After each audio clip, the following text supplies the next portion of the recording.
তো রোজকার মতন তো ১ কাপ চা খেয়ে আমি ছাদে এসেছি আর এসে গাছটাকে জল দিচ্ছি। আর এই গাছ ৬টার মধ্যে আর মাত্র একটাই বেঁচে আছে।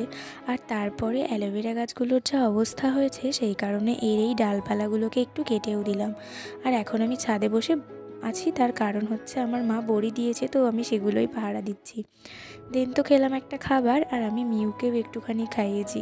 আর ও না বেশ ভালোই খাচ্ছিল কটমট করে। দেন আমি এত ঘুমিয়েছি যে আমার চোখ মুখ তো পুরো ফুলেই গেছে। তারপরে সন্ধ্যাবেলা মোজা টোজা পরে একটুখানি বসেছিলাম বই পড়তে। দেন তো এই খাবারটা দিয়ে গেল, যেটা আমার ভাল লাগেনি। আর একটুখানি ভুট্টাটাও পুড়িয়েছি, কিন্তু এত পরিমাণ মিষ্টি যে এটা আমি খেতেই পারিনি, এমনিতেই আমার ভাল লাগে না।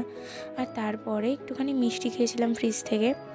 দেন তো সিঙাড়া এনেছিল বাজার থেকে, তো একটাই খেয়েছি সিঙাড়া। আর এত কিছু খাওয়ার পরে না খালি একটুখানি একটা রুটি আর এই ছোলার তরকারিটাই খেয়েছি। So that's it for today.